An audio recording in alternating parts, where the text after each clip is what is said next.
Good morning students. Class 9 कक्षा 9 कृषि विज्ञान। तो इससे पहले हमने बात की थी गोबर की खाद के बारे में कि गोबर की खाद क्या है, गोबर की खाद को बनाने के कुछ मेथड के बारे में। अब मैं बात करूंगा, आज हम बात करेंगे गोबर की खाद की मात्रा की गणना कैसे करेंगे, कि कैसे निकालेंगे कि अगर हमें किसी खेत में हमको कुछ अमाउंट में अगर नाइट्रोजन डालनी है तो उसके लिए हमें कितनी गोबर की खाद की आवश्यकता होगी। अब जैसे देखिए, इसमें ये सामने आपको स्क्रीन पे दिखाई दे रहा होगा कि अब कितनी किसी खेत में कितनी गोबर की खाद डालनी है। ये इसके लिए दो बातों का ध्यान रखना है। पहला क्या पता होना चाहिए आपको कि आपको कितनी नाइट्रोजन प्रति हेक्टेयर देनी है, कि प्रति हेक्टेयर यानी 10,000 स्क्वायर मीटर एरिया में कितनी नाइट्रोजन देनी है। तो पहली बात तो आपका ये हो गई। अब दूसरी क्या है कि खाद में नाइट्रोजन का प्रतिशत क्या है, ये दूसरी बात है। इन दो मुख्य बातों का आप ध्यान रखेंगे तो आप इसकी गणना आराम से कर सकेंगे।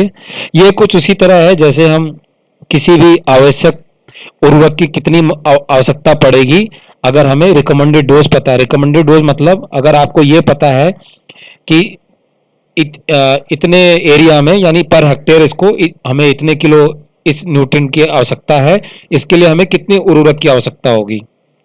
तो आइए देखते हैं उदाहरण यहाँ पे क्या है। अब देखिए उदाहरण को देखिए कि किसी खेत में मक्का बोनी है, उसमें नाइट्रोजन की 80 किलोग्राम मात्रा गोबर की खाद के रूप में देनी है।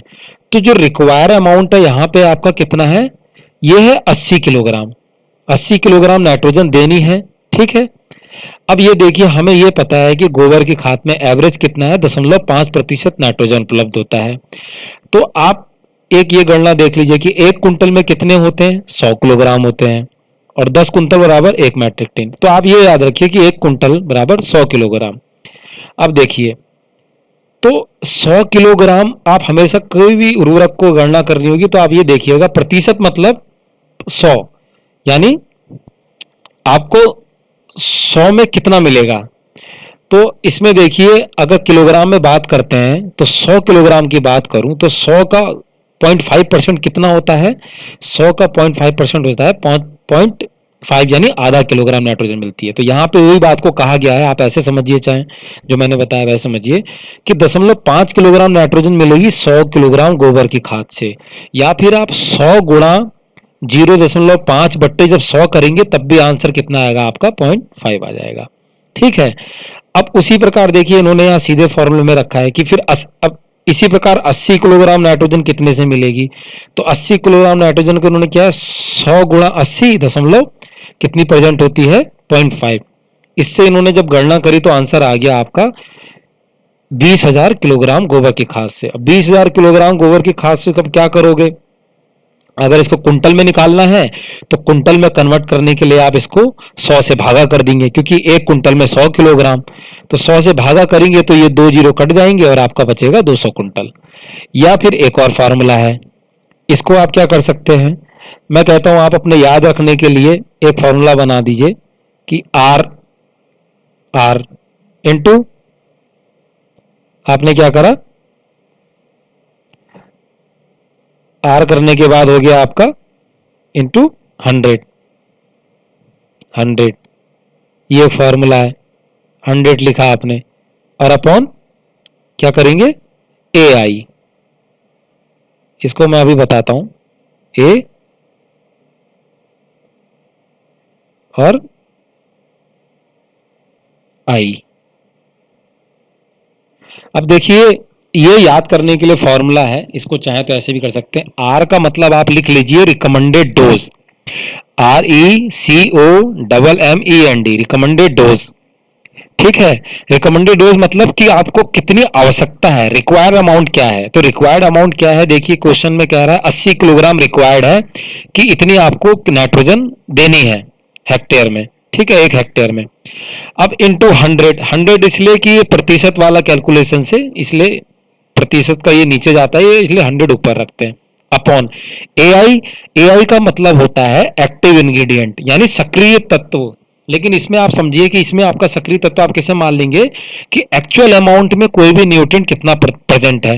तो चूंकि गोबर की खाद में कितना परसेंट नाइट्रोजन उपलब्ध होता है? सक्रिय माने तो 0.5%, यानी आप 0.5% की जगह सीधे सीधे 0.5 की वैल्यू यहां रख देंगे, दशमलव यहां 0.5 रखेंगे और प्रतिशत का 100 ये चला जाएगा ऊपर, इनटू आपका जो एरिया है, एरिया हमेशा यहां आएगा हेक्टेयर में कन्वर्ट कर देंगे, जो भी एरिया होगा उसे आप हेक्टेयर में ये एरिया हो गया, एरिया आपका हेक्टेयर में कन्वर्ट हो जाएगा। ठीक है, तो एरिया को हेक्टेयर में कन्वर्ट करने के लिए आप सीधे सीधे क्या करेंगे, उसको 10,000 से भाग दे देंगे अगर मीटर स्क्वायर में। अब देखिए इसमें इसमें क्या है, रिक्वायर्ड अमाउंट हमारा 80, देखिए 80 ऊपर रखा है, इंटू 100, देखिए 100 यहां आ गया, अपॉन 5.5 यानी सक्रिय तत्व 0.5 आपने यहां रखा, और चूंकि यहां पे एरिया 1 हेक्टेयर मान के चल रहे हैं तो यहां पे इस फॉर्मूले में एक लिखा नहीं गया है, लेकिन यहां पे एक है, फॉर्मूले में यहां एक है। अब एक कैलकुलेशन में कोई प्रभाव नहीं डालेगा, तो आप अगर इस फॉर्मूले से भी निकालेंगे तो भी आंसर आपका 20,000 किलोग्राम ही आएगा। ठीक है स्टूडेंट्स,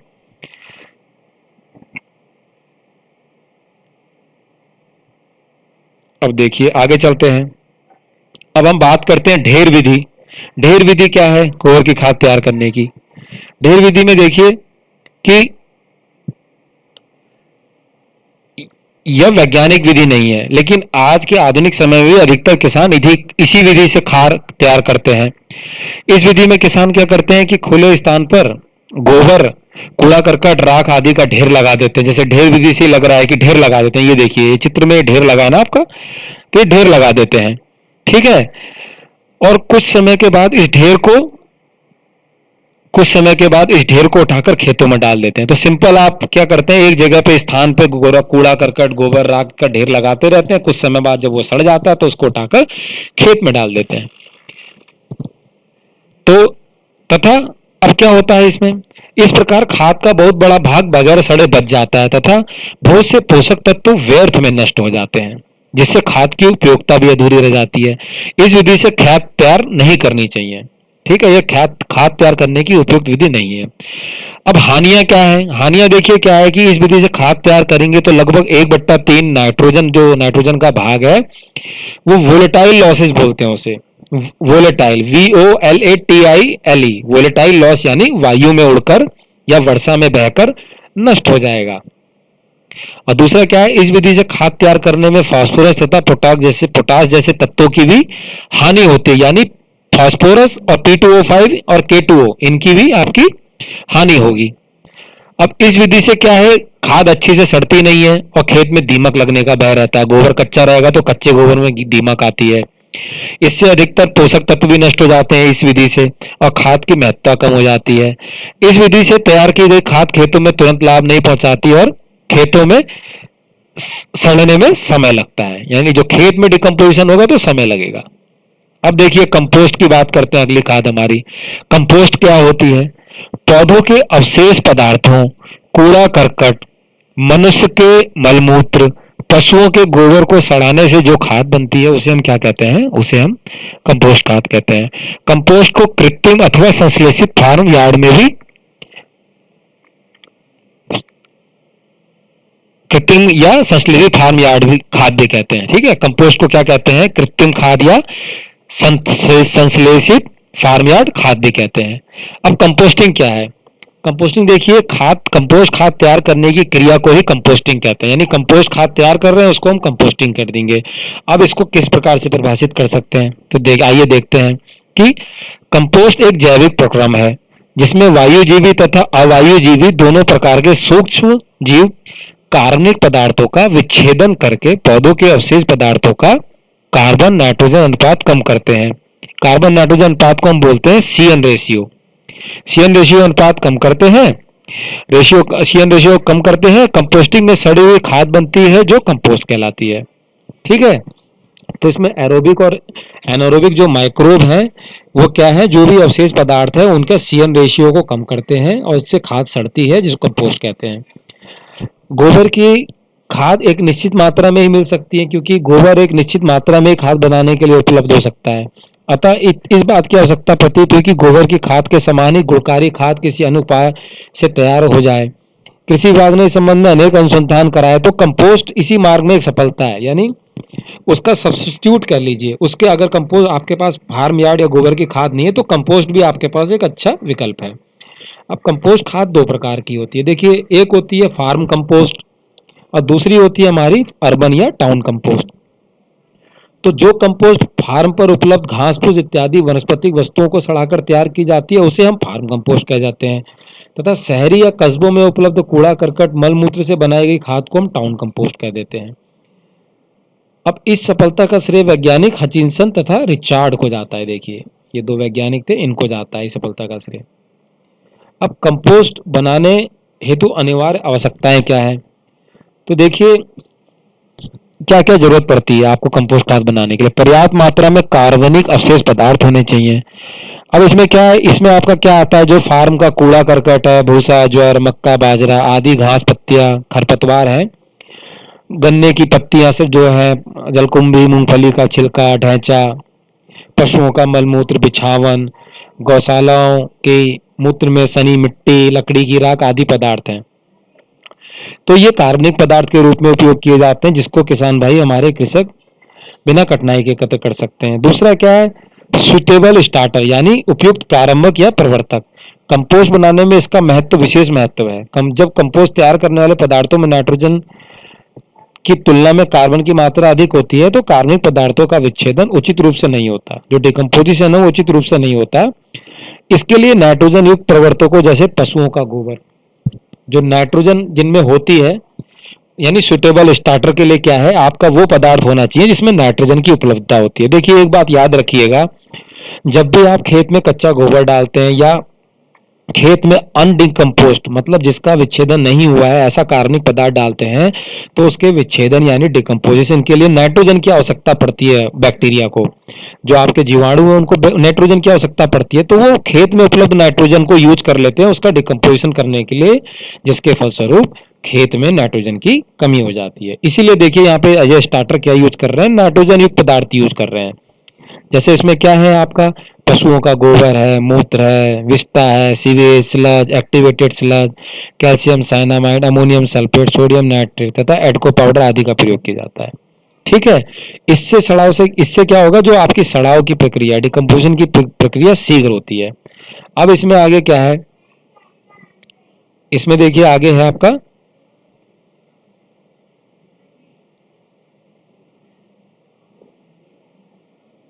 नाइट्रोजन उर्वरक। नाइट्रोजन उर्वरक में क्या है, कार्बनिक पदार्थों को सड़ाने में सूक्ष्म जीवाणुओं की क्रियाशीलता तथा संख्या का विशेष महत्व होता है। अब इन जो जीवाणुओं की संख्या में वृद्धि के लिए नाइट्रोजन की आवश्यकता होती है, मैंने अभी आपको बताया था।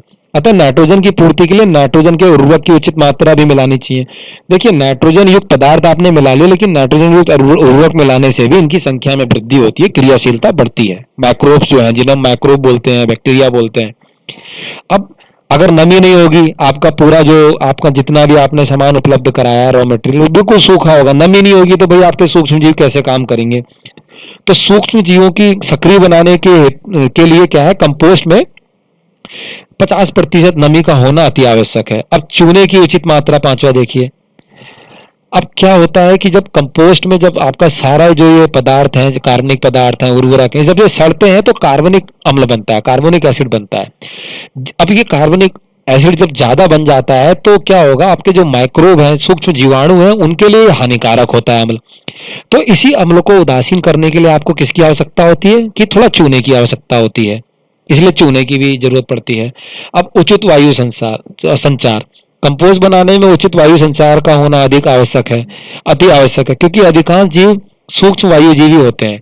इसके लिए कंपोस्ट के ढेर को 10-15 दिन में एक बार उलटना पुलटना आवश्यक है, ताकि उसमें वायु संचार ठीक से हो सके। अब कंपोस्ट बनाने की देखिए कुछ विधियां हैं, इंदौर मेथड, बेंगलोर मेथड और एडको मेथड।